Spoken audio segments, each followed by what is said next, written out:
మిత్రులు, ఆరోగ్య అభిమానులు, వివిధ ప్రాంతాలలో ఆంధ్రప్రదేశ్, తెలంగాణ మరియు వివిధ ప్రాంతాలలో ఉన్నటువంటి తెలుగు ప్రజానీకానికి సిద్ధార్థ యోగ విద్యాలయం నుంచి నమస్కారం తెలియజేస్తున్నాం. మిత్రులారా, సంతోషంగా సుఖంగా ఉండాలని భావించడం అనేది చాలా సహజమైన విషయం.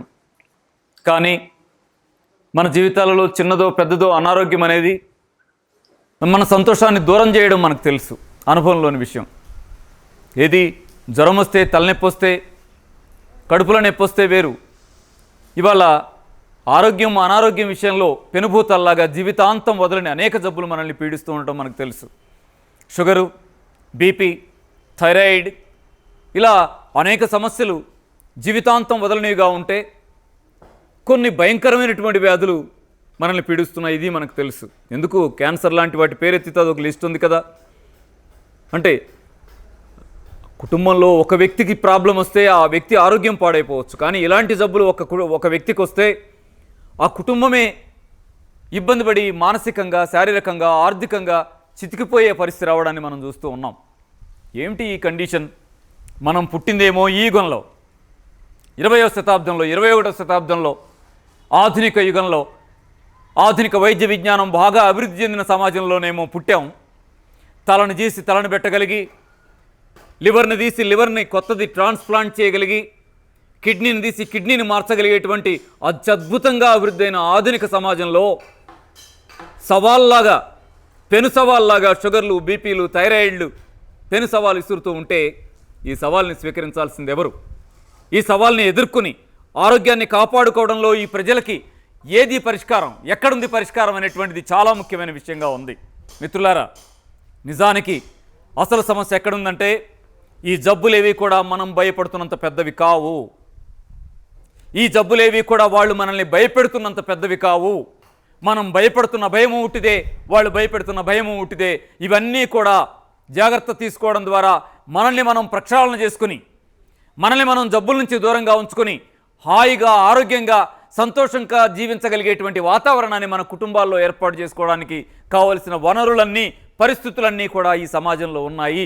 ఇది మనం గమనించాల్సింది, గ్రహించాల్సింది, ఆచరణలో అందుకోసం ముందుకెళ్లాల్సిన అవసరం ఉంది. ఎందుకంటే ఈ భూమి మీద మనమే పుట్టామా? ఈ ప్రకృతి వడిలో అద్భుతంగా హాయిగా జీవించడానికి ఈ భూమి మీదకి మనం మాత్రమే వచ్చామా? లేదే. జలచరాలు ఉన్నాయి, గాలిలో ఎగిరే ఉన్నాయి, పక్షులు, జంతువుల నుంచి అనేక జీవుల్లో మనం ఒకళ్ళుగా ఉన్నాం. మరి మనతో పాటు పుట్టిన ఏ జీవికి షుగర్ లేదు, బీపీ లేదు, థైరాయిడ్ లేదు, క్యాన్సర్ లేదు, 1,00,000 చెప్పుకుంటున్నటువంటి మన జబ్బులు లిస్ట్ అంతా లేదు. కారణం ఏంటి? వాటికి లేని జబ్బులు మనకేంటి? తెలివిలో మనం కదా గొప్ప. జీవులన్నింటిలో అత్యంత ఉన్నతమైన నాలెడ్జ్ సాధించినటువంటి వాడు మానవుడు కదా. మరి మనకేంటి ఇంత ఇబ్బందులు? వాటికి లేని ఇబ్బంది మనకి ఎందుకు వచ్చింది? ఇవాళ ఏ జంతువుని చూసినా ఆర్ఎంపీ డాక్టర్ కూడా లేడే వాటికి. మనకు ఆర్ఎంపీ ఏంటి, ఎంబీబీఎస్ ఏంటి, ఎండీలు ఏంటి, ఇవాళ సూపర్ స్పెషాలిటీ హాస్పిటల్స్ దాకా మనకు అవసరమైన పొజిషన్ ఉంది. ఒకనాడు ఏనాడో హైదరాబాద్ వెళ్ళాలా, విజయవాడ వెళ్ళాలా, విశాఖపట్నం వెళ్ళాలా, మద్రాసు వెళ్ళాలా, బెంగళూరు వెళ్ళాలా అనేటువంటి పొజిషన్ నుంచి ప్రతి జిల్లా కేంద్రంలోనూ సూపర్ స్పెషాలిటీలు గొంతుకొకటి, సందుకొకటి వెలిసినా కూడా మన జనంతో కిక్కిరిసిపోతున్న పరిస్థితి ఉందంటే తప్పెవరిది? ఎక్కడుంది లోపం? ఎత్తుకోవాల్సింది ఎక్కడ? ఆధునిక వైద్యం ఈ సవాల్ని ఎదుర్కొని ఆన్సర్ చెప్పాల్సిన పొజిషన్లో ఉందా లేదా? కాదు. సైన్స్ దీన్ని ఎదుర్కొని ఆన్సర్ చెప్పాల్సిన పొజిషన్లో లేదు. సైన్స్ ఎప్పుడో దీనికి పరిష్కారాలు కనిపెట్టింది. కనిపెట్టిన పరిష్కారాలు మన దాకా రాకపోవడమే మన దురదృష్టం. ఇది గ్రహించాల్సిన అవసరం ఉంది. కారణం ఏంటి? చాలా ప్రత్యేకంగా కనిపించేది ఒకే ఒక కారణం కనపడతా ఉంది. ఏమిటంటే సహజంగా నేచర్ని అర్థం చేసుకోవడానికి మానవుడికున్న ఒకే ఒక్క ఆయుధం సైన్స్. మన గురించి మనం అర్థం చేసుకోవాలన్నా, శరీరం లోపల నిర్మాణాలు అర్థం చేసుకోవాలన్నా, బయట ఉన్న ఈ ప్రకృతిని అర్థం చేసుకోవాలన్నా మనకు ఉన్న ఏకైక మార్గం సైన్స్ మాత్రమే. అందుకే ప్రాణప్రదంగా మనం ప్రేమించాల్సింది సైన్స్ని.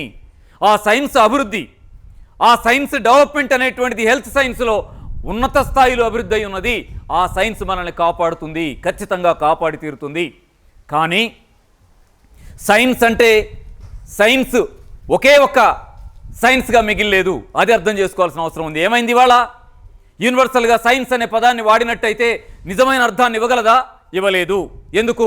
సైన్స్ రెండుగా విడిపోయింది. ఒకటి బిజినెస్ సైన్స్గా, రెండు నేచురల్ సైన్స్గా విడిపోయింది. ఇవాళ సొసైటీలో అనేక రంగాలతో పాటు ఆరోగ్య రంగంలో కూడా ఉన్నత స్థాయిలో ఉన్నది హెల్త్ సైన్స్లో నేచురల్ సైన్స్ కాదు, బిజినెస్ సైన్స్ మాత్రమే.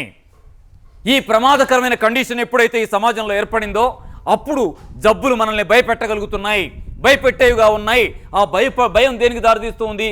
జబ్బులకు కారణం సూక్ష్మక్రిములు, పరిష్కారం మందులు, ఆ మందులు ఇవ్వగలిగేది హాస్పిటల్ మాత్రమే అనే స్థితికి వచ్చాం. ఇది ఎక్కడికి తెచ్చిందంటే, ఒక మనిషి కష్టపడి సంపాదిస్తే ఒకనాడు ఉండేది సంపాదించిందంతా పిల్లలకి ఇస్తాడేమో అని. కానీ ఇవాళ ఏమైంది? సగం విద్యాలయాలకు ఇస్తామనేటువంటిది అయిపోయింది. స్కూళ్ళకి కాలేజీలకు కట్టే దాంట్లో తల్లిదండ్రుల సంపాదన సగం పోతే మిగతా సగం ఇస్తాడేమో పిల్లలకి అనేది ఉంది. అది కూడా లేదు. మిగతా సగం దేనికంటే హాస్పిటల్స్ కట్టడానికే ఉందనే పరిస్థితి వచ్చింది. ఈ పొజిషన్ ఏం చెప్తా ఉంది? పిల్లల భవిష్యత్తుని గాల్లో దీపంలాగా పెట్టేసింది, మన ఆరోగ్యాల్ని హాస్పిటల్స్లో దీపంలాగా పెట్టేసింది. మందుల మీద ఆధారపడటం, జబ్బులు డబ్బులు, జబ్బులు డబ్బులు, వైద్యం ఆరోగ్యం అనేటువంటిది బిజినెస్గా మారటమే మన సమాజానికి పట్టినటువంటి అతిపెద్ద దుర్గతి. దీన్ని వదిలించుకోవాల్సిన బాధ్యత మనదే. ఎవరు వదిలిస్తారు మన కోసం? ఎవరు వస్తారు మన కోసం? హాస్పిటల్కి డాక్టర్ పెడితే డాక్టర్ వస్తాడేమో. డాక్టర్ ఎందుకు వస్తాడు? ఎందుకంటే 3 కోట్లు 4 కోట్లు 10 కోట్లు పెడితే తప్ప డాక్టర్ కాలేకపోతున్నాడే. మరొక 3 కోట్లు 4 కోట్లు 10 కోట్లు పెడితే తప్ప హాస్పిటల్ పెట్టలేకపోతున్నాడే. ఏ డాక్టర్ వచ్చి దాంట్లో కూర్చొని నానా ఇలా చేసుకోను సలహా ఇస్తాడు మనకి? దానికి బ్యాంక్ వడ్డీ అయినా రావద్దా వాళ్ళకి? వాళ్ళ పొజిషన్, వాళ్ళ కష్టాలు, వాళ్ళ ఇబ్బందులు వాళ్ళకు ఉన్నాయి. కాబట్టి ఇవాళ ఆరోగ్య చైతన్యం రావాల్సింది హాస్పిటల్స్ నుంచి కాదు. ఆరోగ్య చైతన్యం రావాల్సింది ఖచ్చితంగా మన ఇళ్ల నుంచే, మన సమాజం నుంచే, సాధారణమైన ప్రజల నుంచే. మనకెలా సాధ్యమవుతుందండి? మనం ఎలా డాక్టర్లు అవుతాం? జబ్బులు మనమేనా తగ్గించుకోగలుగుతాం అనే డౌట్ రావచ్చు. జబ్బు తగ్గాలంటే కుక్క డాక్టర్ అయిందా? ఎద్దు డాక్టర్ అయిందా? గుర్రం డాక్టర్ అయిందా? జింక డాక్టర్ అయిందా? కుందేలు డాక్టర్ అయిందా? పక్షి డాక్టర్ అయిందా? ఎలా డాక్టర్ కాగలిగింది? జబ్బులేవి లేకుండా అవి చాలా నేచురల్గా హాయిగా ఎలా జీవించగలుగుతున్నాయి? తెలివైన మనిషి ఎందుకు కాలేడు? ఒక్కసారి నేచర్ని గమనిస్తే సూటిగా కనపడేది ఒకటే, పుట్టిన దగ్గర నుంచి చనిపోయేదాకా ప్రతి జీవి సహజంగా జీవిస్తూ ఉన్నది.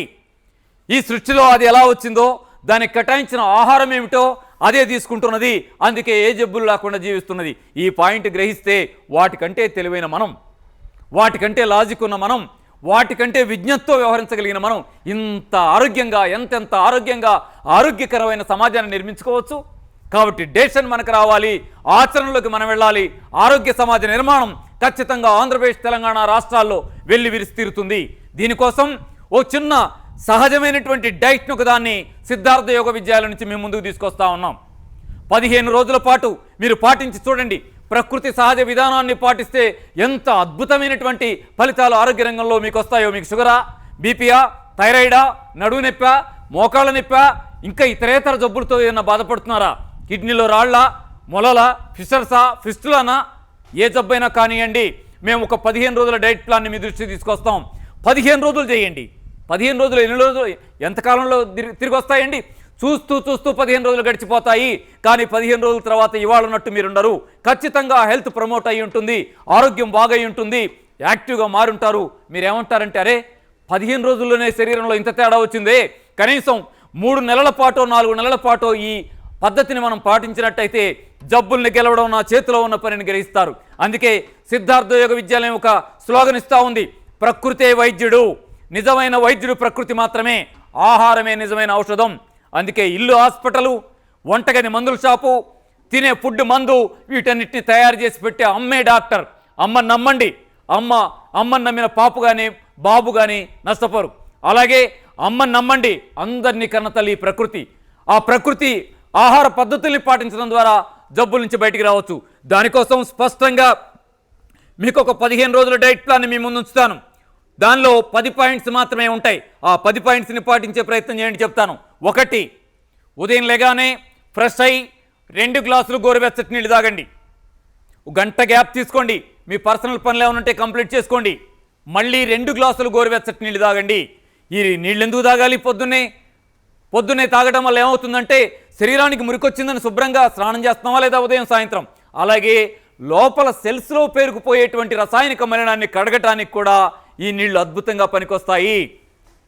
పడగడుపున ఖాళీ కడుపుతో నీళ్లు తాగితే అవన్నీ కూడా బ్లడ్లో కలిసిన తర్వాత మీ సెల్స్ని క్లీన్ చేసి కెమికల్ వేస్ట్ లేకుండా చేస్తాయి. అద్భుతమైన పని మీరు చేసిన వాళ్ళు అవుతారు. ఆరోగ్యం కోసం మొదటి అడుగు మీరు వేసిన వాళ్ళు అవుతారు. నెక్స్ట్, టిఫిన్ చేయడానికి ½ అన్ అవర్ ముందు 1 గ్లాసు జ్యూస్ తాగండి. ఈవినింగ్ 4:30కి మరొక గ్లాస్ జ్యూస్ తాగండి. ఏం జ్యూస్ తాగాలి? నేను 7 రకాల జ్యూసులు మీకు ప్రపోజ్ చేస్తాను. 7 రకాల జ్యూసుల్లో మీరు ఏదో ఒక 2 సెలెక్ట్ చేసుకోండి. ఉదయం ఒకటి తాగండి, సాయంత్రం ఒకటి తాగండి. అద్భుతంగా హెల్త్ ప్రమోట్ కావడాన్ని మీరు గమనిస్తారు. ప్రకృతి దివ్య ఔషధాలు మీకు జ్యూసుల పేరుతో ఇచ్చింది. ప్రకృతి ఇచ్చిన స్తన్యం అది. పాప బాబుకి అమ్మ స్తన్యం ఎంతో అద్భుతం. జబ్బులున్న వాళ్ళకి ప్రకృతి ఇచ్చిన ఈ జ్యూసెస్ అనేవి అంత అద్భుతంగా పనిచేస్తాయి. 1 పుదీనా కొత్తిమీర తులసాకు జ్యూస్, 2 పాలకూర కరివేపాకు జ్యూస్, 3 మునగాకు కరివేపాకు జ్యూస్, 4 మిక్స్డ్ వెజిటబుల్ జ్యూస్, 5 గోధుమ గడ్డి జ్యూస్, 6 తవుడు జ్యూస్. ఇలా మీరు జ్యూసుల్ని సెలెక్ట్ చేసుకోండి. అద్భుతమైన ఫలితాలని పొందండి. వీటిలో ఏదైనా ఒక 2 సెలెక్ట్ చేసుకోండి. మళ్ళీ వివరంగా చెప్తాను. పుదీనా కొత్తిమీర తులసాకు జ్యూస్లో పుదీనా కొత్తిమీర ఎక్కువ ఉండాలి, తులసాకు కొంచెమే వేసుకోండి. 3 కలిపి ఎంత ఉండాలి. మిక్సీలో వేసి గ్లాస్ నీళ్లు పోయండి, జ్యూస్ వేయండి. వడకట్టి పిప్పి తీసేసి దానిలో తేనె నిమ్మరసం యాడ్ చేయండి. ఒక అరచెక్క నిమ్మరసం, 3 స్పూన్లు తేనె కలపండి. హాయిగా అమృతంలాగా ఉంటుంది. హాయిగా తాగేయండి. చిక్కగా చేయొద్దు, పలసగా చేసుకోండి. అలాగే 2వది పాలకూర కరివేపాకు జ్యూస్. పాలకూర ఎక్కువ ఉండాలి, కరివేపాకు తక్కువ ఉండాలి. అలాగే 3వది మునగాకు కరివేపాకు జ్యూస్. మునగాకు ఎక్కువ ఉండాలి, కరివేపాకు తక్కువ ఉండాలి. వీటిని కూడా చిక్కగా చేయొద్దు, పలసగా చేసుకోండి. తేనె నిమ్మరసం యాడ్ చేసుకోండి. అలాగే మరొకటి mixed vegetable juice. Mixed vegetable juice అంటే మీకు అందుబాటులో జ్యూస్కు పనికి వచ్చేటువంటి ఒక 5-6 రకాల సెలెక్ట్ చేసుకోండి కూరగాయలని. 1 టమాటో, 2 కీరా దోస, 3 లేత సొరకాయ, 4 లేత బీరకాయ, అలా లేత బూడిద గుమ్మడికాయ. మీకు నచ్చినవైనా సెలెక్ట్ చేయండి. అన్ని దొరకవు, 2-3 వేయండి. టమాటాలు కీరా దోస వేస్తే నీళ్లు పోయకుండానే గ్లాసులు జ్యూస్ వస్తుంది. వడకట్టండి, పిప్పి తీసేయండి, తేనె యాడ్ చేయండి, నిమ్మరసం కలపండి. నెమ్మదిగా హాయిగా అద్భుతంగా తాగండి. మల్టీవిటమిన్ జ్యూస్ అవుతుంది. మరొకటి తవుడు జ్యూస్. తవుడు జ్యూస్ అంటే షాప్లో కాకుండా మిల్లుకి వెళ్ళండి. ఒక కిలోనో ఫ్రెష్ తవుడు తెచ్చుకోండి. నిద్రపోయేటప్పుడు ఒక గ్లాసు నీళ్ళలో 3 స్పూన్లు తవుడేయండి. తిప్పి మూతపెట్టి పడుకోండి. తెల్లారి ఉదయం వడకట్టండి. ఆ తవుడంతా నాని లోపల ఉన్న బి కాంప్లెక్స్ అంతా వాటర్లోకి దిగుతుంది. వడకెట్టేసి దానిలో తేనె నిమ్మరసం వేసి తాగండి. Natural B complex tonic. పెదాలకి తెల్లటి కురుపులు అవుతూ ఉంటాయి, నాలుగుకి తెల్లటి కురుపులు అవుతూ ఉంటాయి. బి కాంప్లెక్స్ లోపంతో షీట్లు బి కాంప్లెక్స్ క్యాప్సిల్స్ మింగుతూ ఉంటారు. బి కాంప్లెక్స్ లోపంతో ఐరన్ డిఫిషియన్సీ ఏర్పడిన వాళ్ళు ఉంటారు. వీళ్ళందరికీ కూడా తవుడు జ్యూస్ ఎంత అద్భుతంగా పనిచేస్తుందో. మరొకటి గోధుమ గడ్డి జ్యూస్. గోధుమ గడ్డి జ్యూస్ అంటే మీరు 8 రోజుల వయసు ఉండేట్టుగా గోధుమ గడ్డి పెంచండి.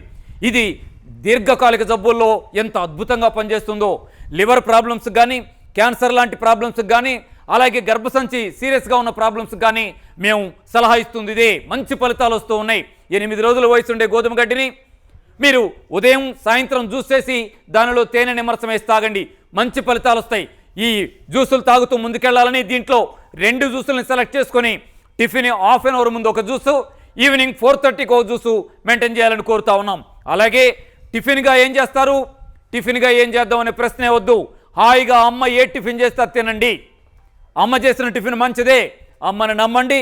అమ్మ చేసే టిఫిన్ హాయిగా తినేయండి, ఆరోగ్యంగానే ఉంటారు. హోటల్ వైపు చూడొద్దు. ఎందుకు? అమ్మ టిఫిన్ మంచిదని ఎందుకు సర్టిఫికేట్ ఇచ్చేసేది? ఏంటి గ్యారంటీ అంటే అమ్మ ఏ రోజు కూడా టిఫిన్ చేయడానికి కళాయి పెట్టదు పొయ్యి మీద. పండక్కి తప్ప పొరపాటును కూడా అమ్మ కళాయిలో ఇంత నూనె పోసి టిఫిన్ లేదు. గారెలు, బజ్జీలు, బోండాలు, పూరీలు ఇలాంటివన్నీ మీరు తెచ్చేది ఎక్కడ? హోటల్స్లోనే. అమ్మేం చేస్తుంది? ఇడ్లీ చేస్తుందేమో, ఉప్మా చేస్తుందేమో, పులిహార చేస్తుందేమో, పాయసం చేస్తుందేమో, మహా అయితే దోశ వేస్తుందేమో. కాబట్టి అమ్మని నమ్మండి. అమ్మ చేసే టిఫిన్ మంచిదే, హాయిగా తినేయండి, ఆరోగ్యంగా ఉంటారు. దీనిలో నేను ఇంకా టిఫిన్ ఆరోగ్యంగా చేసుకునేటువంటి పద్ధతి ఒకటి ప్రపోజ్ చేస్తాను. ఉదాహరణకి సింపుల్గా ఉండి ఇడ్లీ తీసుకుందాం. ఇడ్లీలో రవ్వ, మినుములు వాడతారు. మినపగుళ్ళు వాడకండి, మినప్పప్పు వాడుకోండి. మినప్పప్పును కూడా పిసికి బాగా ప్రాసెస్ చేసి పొట్టంతా పోయేటట్లు చేయొద్దు. సగం పొట్టు ఉండనివ్వండి. ఫైబర్ కూడా మంచిదే, ఆరోగ్యంగా ఉండటానికి ఉపయోగపడుతుంది. ప్రాసెస్ చేసుకోండి. నెక్స్ట్, రవ్వ కోసం షాప్కి వెళ్ళకండి. అది ప్రాసెస్డ్ రవ్వ, దాంట్లో వాల్యూస్ ఉండవు. రవ్వను మీరు తయారు చేయండి ఇంట్లో. ఎలా తయారు చేసుకోగలం? రవ్వ మిక్సీ ఉంది కదా, గుప్పెడు కొర్రలు తీసుకుని దానిలో వేస్తే కొర్ర రవ్వ వస్తుంది. కొర్ర రవ్వ, జొన్న రవ్వ, సజ్జ రవ్వ, అరిగె రవ్వ, ఊద రవ్వ, ఎన్ని మిల్లెట్స్ ఉన్నాయో అన్ని రవ్వలు మీరు తయారు చేసుకోవచ్చు. మరొకటి, ముడి బియ్యం రవ్వ చేయండి. ముడి బియ్యం ఉంటాయి, నల్ల బియ్యం ఉంటాయి, ఎర్ర బియ్యం ఉంటాయి. ఎన్ని రకాల రవ్వలండి! 12 రకాల రవ్వల్ని మీరు మిల్లెట్స్తో, బియ్యంతో తయారు చేయొచ్చు. వారానికి 7 రోజులే ఉన్నాయి, కానీ మీరు 12 రకాల ఇడ్లీలు తయారు చేయగలిగే అవకాశం, ఒక్కొక్క ఇడ్లీకి సంబంధంలాగా చేసుకోగలిగే అవకాశం మిల్లెట్స్ ద్వారా ఉంది. మిత్రులారా, ఇడ్లీ వేసే ముందు ఏం చేయండి అంటే ఒక 2 క్యారెట్లు తురమండి. తురుము దానిలో కలిపేయండి. తురుము కలిపితే ఏమవుతుంది? ఫైబర్ యాడ్ అవుతుంది, టేస్ట్ యాడ్ అవుతుంది, కలర్ యాడ్ అవుతుంది, మైక్రో న్యూట్రియంట్స్ యాడ్ అయితే అద్భుతమైన ఆరోగ్యకరమైన టిఫిన్ మీ ముందుకు వస్తుంది. తినేయండి. నేను ఒట్టి ఇడ్లీ చెప్పాను, ఏ టిఫిన్ చేసినా ఇదే ఫార్ములా అప్లై చేయండి. మరొకటి, టిఫిన్కి భోజనానికి మధ్యలో ప్రతి గంటకి గంటకు ఓ గ్లాస్ మంచినీళ్ళు తాగండి. అలాగే భోంచేయటానికి కరెక్ట్గా హాఫ్ అన్ అవర్ ముందు 2 గ్లాసుల మంచినీళ్ళు తాగండి. భోజనానికి హాఫ్ అన్ అవర్ ముందు 2 గ్లాసుల నీళ్ళు తాగండి. దాని ద్వారా ఏం జరుగుతుందంటే తినబోయే ఆహారం తేలిగ్గా అరగడానికి కావాల్సిన డైజెస్టివ్ జ్యూస్ ఫామ్ కావడానికి గ్రౌండ్ అవుతుంది. అలాగే ఎక్కిళ్ళు రావు, గొంతున పడదు, ముద్దకి మంచినీళ్ళు తాగాల్సిన అవసరం మీకు రాదు. ఎంత అద్భుతంగా ఆహారం అరగటానికి పనికొస్తుందో మీరు ప్రయత్నం చేయండి. వారం రోజుల్లో మీకు చేయగడుక్కోవటానికి తప్ప, నోరు పుక్కిలీయటానికి తప్ప అన్నం తినేటప్పుడు నీళ్ళ అవసరం కూడా రాకపోవటానికి చూసి ఆశ్చర్యపోతారు. ప్రయత్నం చేయండి. అలాగే భోజనం ముగిసిన తర్వాత ఓ గంటన్నర గ్యాప్ తీసుకోండి. అక్కడి నుంచి ఈవినింగ్ వరకు గంటకో గ్లాస్ నీళ్ళు మెయింటైన్ చేయండి. అరిగిన ఆహారం బ్లడ్లో కలవడానికి వీలుగా ఈ నీళ్లు మీకు సహకరిస్తాయి. అలాగే జబ్బు తగ్గాలంటే ఖచ్చితమైన నిబంధన ఆహారం తీసుకునే దానిలో ఉండాలి. ఏమిటది? మధ్యాహ్న భోజనంలో 50% కూర ఉండాలి. ఉదాహరణకి మీరు కిలో అన్నం తింటారు, అరకిలో కూర, అరకిలో అన్నం. అంత ఎలా తింటామండి? అరకిలోనే తింటాం. మంచిది, పావు కిలో కూర, పావు కిలో అన్నం. 100 గ్రాములే తింటారండి మీరు. 50 గ్రాములు కూర, 50 గ్రాములు అన్నం పెట్టుకోండి. ఎంత తిన్నప్పటికీ దానిలో రేషియో 50-50 ఉండాలి. కూర అన్నం దృష్టిలో పెట్టుకోండి. ఏ కూర తినాలి? మీకు నచ్చిన కూరగాయలు ఏవైనా తినండి. అనేక రకాల కూరగాయలు ఉన్నాయి. సొరకాయ, బీరకాయ, బెండకాయ, దొండకాయ ఎన్ని లేవండి. అలాగే ఆకుకూరలు ఎన్ని లేవండి. మీకు నచ్చిన కూరగాయలు ఏవైనా వాడుకోండి. కాస్త ఆకుకూరలు ఎక్కువ వాడితే మంచిది. అలాగే కూర వండే విధానంలో జాగ్రత్త తీసుకోండి. ఇప్పుడు వాడుతున్నట్టుగా ఉప్పు, నూనె, కారం, మసాలాలు వేసారనుకోండి, అంతంత కూర తింటే జబ్బులు తగ్గడం తర్వాత వ్యవహారం, లేనిపోని జబ్బులు వస్తాయి. అందుకే ఏం చేయాలి? ఉప్పు, నూనె, కారం 3 కూడా 50% తగ్గించేయండి. స్పూన్ వేస్తుంటే అర స్పూన్ వేయాలి. మరొక విషయం కూడా దృష్టిలో పెట్టుకోండి, మసాలాలు అసలు వాడద్దు. అవి ఔషధాలు, ఆహారాలు కావు. జబ్బుకు ఔషధాలుగా వాడుకోవాల్సినవి కూరలో వేయద్దు. మరి కూర టేస్ట్ రావడం ఎలా? టేస్ట్ కోసం నేను చిన్న ప్రపోజల్ చేస్తాను చూడండి. మినప్పప్పు దోరగా వేయించండి, మిక్సీలో పౌడర్ చేసి ఓ బాక్సులో పెట్టుకోండి. నువ్వులు దోరగా వేయించండి, పౌడర్ చేసి ఓ బాక్స్ పెట్టుకోండి. అలాగే మంచి శనగలు దోరగా వేయించండి, పౌడర్ చేసి ఒక బాక్సులో పెట్టుకోండి. వేరుశనగ గుళ్ళు వేయించండి, పౌడర్ చేసి ఒక బాక్సులో పెట్టుకోండి. కూర వండేటప్పుడు 1 స్పూను 2 స్పూన్లు ఇవి వేయండి. అద్భుతమైన టేస్ట్ వస్తుంది కూర. ప్రకృతి మనకి ఎన్నో రకాల రుచులు ఇచ్చింది. హాయిగా ఎంజాయ్ చేయమని చెప్పింది. సంతోషంగా ఉండటం, టేస్ట్గా తినటం కోసం పుట్టాం మనం. హాయిగా రుచులను ఎంజాయ్ చేయండి. ఉప్పుని, కారాన్ని, అలాగే మంచి నూనెని 50% కూరల్లోంచి దూరం చేసేసుకోండి. మసాలాలు అసలు దగ్గరికి రానియకండి. మిత్రులారా, టేస్ట్గా ఉండటానికి మరొకటి ఉంది. కూర దింపేటప్పుడు కొబ్బరి తురమండి. తురిమిన కొబ్బరి దింపే ముందు కూరలో కలపండి. ఇంకెంత టేస్ట్ వస్తుందో. కాదు, తినేటప్పుడు ఇంకా టేస్ట్గా మార్చుకోవచ్చు. ఏం చేయండి? మీరు అన్నం తినేటప్పుడు పళ్ళెం దగ్గర నిమ్మకాయలు కట్ చేసి ముక్కలు ఉంచుకోండి. కూర కలుపుకునేటప్పుడు ఆ నిమ్మరసం పిండండి. అద్భుతమైన టేస్ట్ వస్తుంది. నిమ్మరసంతో సి విటమిన్ వస్తుంది, టేస్ట్ వస్తుంది. మరొక పని కూడా చేయొచ్చు. అన్నం తినేటప్పుడు అక్కడ ఉల్లిపాయలు కట్ చేసి పెట్టుకోండి. ఉల్లిపాయ ఘాటుతో అలా ముక్కలు కొరుకుతూ ఉంటే ఎంత బాగుంటుందో. ఇన్ని టేస్టుల్లో ఉప్పు తగ్గించామని కానీ, నూనె తగ్గించామని కానీ, కారం తగ్గించామని కానీ, మసాలా వేయలేదు కానీ ఏ ఆరోపణలు మన కుటుంబ సభ్యుల నుంచి రావు. హాయిగా భలేగుండింది అమ్మా అని తినేస్తారు. అమ్మా నువ్వే డాక్టర్, నువ్వే డాక్టర్, పిల్లల విషయంలో నువ్వే డాక్టర్, ఆయన విషయంలో నువ్వే డాక్టర్. వంటలో ఈ చిన్న మార్పు చేయి, అద్భుతంగా నీ కుటుంబ ఆరోగ్యం పెంపొందటాన్ని చూస్తావు. నీ చేతులతో నీ కుటుంబాన్ని సంతోషంగా ఉంచుకోగలుగుతావు. ఆ తర్వాత మరొక విషయం, ఈవినింగ్ 4:30కి ఒక గ్లాస్ జ్యూస్ తాగమన్నాను. జ్యూస్ తాగిన గంట తర్వాత 2 గ్లాసులు గోరువెచ్చటి నీళ్ళు తాగండి. అంటే 5:30కి 2 గ్లాసులు గోరువెచ్చటి నీళ్ళు తాగండి. అలాగే నైట్ పెందలాడి తినేయండి. పెందలాడంటే ఎప్పుడు? సుమారుగా 7-7:30 లోపే తినడం అయిపోవాలి. మేము మామూలుగా ఏం చెప్తామంటే 6 గంటల వరకు తినేయండి అంటాం, కానీ డ్యూటీస్ నుంచి రావడం లేట్ అవుతూ ఉంటుంది. అందువల్ల కనీసం 7-7:30 లోపే భోజనం ముగించండి. 7-7:30 లోపు కూడా ఏం తినాలి? లైట్ ఫుడ్ తినండి. అలాగే జబ్బు ఉంటే, జబ్బు తగ్గాలంటే రాత్రి భోజనం అంటే ఓన్లీ ఫ్రూట్స్, అంతే. రాత్రి భోజనం అంటే ఓన్లీ ఫ్రూట్స్. ఏ జబ్బుకి? ఏ జబ్బు అయినా ఫ్రూట్సే, ఏ జబ్బు అయినా ఫ్రూట్సే. మీకు మోకాళ్ళ నొప్పి, గర్భసంచి సమస్య, బీపీఆ, షుగరా, థైరాయిడా, ఈ జబ్బు కాదు. జబ్బు తగ్గాలంటే, ఔషధంలాగా ఉపయోగపడాలంటే రాత్రి భోజనం ఓన్లీ ఫ్రూట్స్. ఎంత ఉండాలి? ఏ జామకాయ ముక్క కొరికి సరిపోయిందని పడుకోవద్దు. యాపిల్ ముక్క ఒకటి తిరిగి చాలే అని పడుకోవద్దు. పళ్ళెం నిండా పళ్ళు పెట్టుకోండి, పొట్ట నిండా హాయిగా సరిపడా తినండి, అన్నం తిన్నట్టుగా తిని మీ పని మీరు చేసుకోండి. జబ్బును తగ్గించే పని పళ్ళు చూసుకుంటాయి. నేచర్ ఆహారంలోనే మందును పెట్టింది. ఆహారం అదే, ఔషధం అదే. అయితే మీకు ఇక్కడ డౌట్ వస్తుంది, షుగర్ వాళ్ళు ఫ్రూట్స్ తినొచ్చా అని. షుగర్ వాళ్ళు ఫ్రూట్స్ తినేటప్పుడు ఏం జాగ్రత్త తీసుకోవాలి? సపోటా, సీతాఫలం, మామిడి, ఖర్జూర, అరటిపండు ఈ 5టిని వదిలేయండి. బొప్పాయి, జామ, పుచ్చకాయ, దానిమ్మ, కర్బూజా ఇలా ఉంటాయా? వాటర్ కాంటెంట్, ఫైబర్ పర్సెంటేజ్ ఎక్కువ ఉండే ఫ్రూట్స్ తీసుకోండి. అద్భుతమైన ఆరోగ్యం మీ సొంతం అవుతుంది. అయితే ఈ ఫ్రూట్స్ డైట్ పాటించేటప్పుడు షుగర్ వాళ్ళు టాబ్లెట్ని బ్యాలెన్స్ చేసుకోవాలని దృష్టిలో పెట్టుకోండి. మిత్రులారా, ఈ ఆరోగ్యం కోసం ఈ డైట్ చేసే క్రమంలో మీరు ఆహారం నుంచి వదిలేయాల్సినవి కూడా 5 రకాలు ఉన్నాయి. 3 నెలల పాటు జబ్బు తగ్గాలంటే ఈ 5టిని కూడా మీరు దూరంగా ఉంచాలి. ఏంటి? 1 మాంసం, 2 చేపలు, 3 గుడ్లు, 4 చింతపండు, 5 పాలు. ఇవి చెడ్డయని నేను అనడం లేదు, కానీ జబ్బు తగ్గించడానికి పనికిరావు.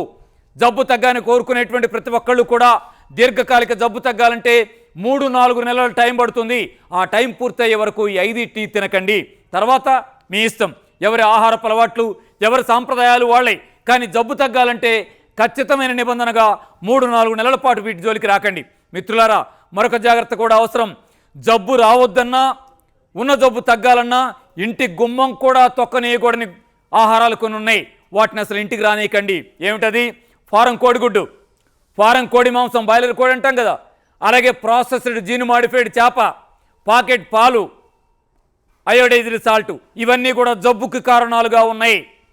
జబ్బులు తేటానికి మూలంగా ఉన్నాయి. హార్మోన్స్ ఇంబ్యాలెన్స్ అయ్యేటువంటి అనేక రకాల జబ్బులకి ఇవే కీలకంగా ఉన్నాయి. కాబట్టి వీటిని ఎలిమినేట్ చేయండి. మరొక వీడియోలో వీటికి సంబంధించిన వివరాలన్నీ మీరు చూడండి. కాబట్టి మిత్రులారా, నేను ప్రపోజ్ చేసిన ఈ 10 పాయింట్స్ని పాటించడం ద్వారా మీకున్న దీర్ఘకాలిక జబ్బులను ఎదుర్కోగలిగే శక్తి మీ ఆహారం ఇస్తుంది. అన్నం పళ్ళమే మందుగా మారుతుంది. అన్నం ముద్దే మీకు ఔషధంగా మారుతుంది. ఇంట్లో ఉండి డాక్టర్ సలహా అవసరం లేకుండా ఆరోగ్యకరమైన మనుషులుగా మారుతారు. మన తెలుగు సమాజం ఆరోగ్యంగా మారాలంటే ఆంధ్రప్రదేశ్లో, తెలంగాణలో, ప్రపంచవ్యాప్తంగా ఉన్నటువంటి మన తెలుగు మిత్రులందరికీ కూడా ఈ డైట్ షీట్ తెలిసిపోవాలి, పాటించడం మొదలెట్టాలి. జబ్బులు క్రమంగా దూది పింజల్లాగా తేలిపోవాలి. శరీరాలు ఆరోగ్యవంతం కావాలి. ఆరోగ్య సమాజం ఏర్పడి తీరాలి. దానికి సిద్ధార్థ యోగ విద్యాలయం మీకు సహకరించడానికి సిద్ధంగా ఉంది. మిత్రులారా, ఆలోచించాలని, ఆచరించాలని, ఆరోగ్య సమాజ నిర్మాణానికి మీరంతా పూనుకోవాలని మనస్ఫూర్తిగా కోరుకుంటూ ఉన్నాం. ఈ వీడియో మీకు నచ్చినట్లయితే లైక్ చేయండి, మా ఛానల్ని సబ్స్క్రైబ్ చేయండి.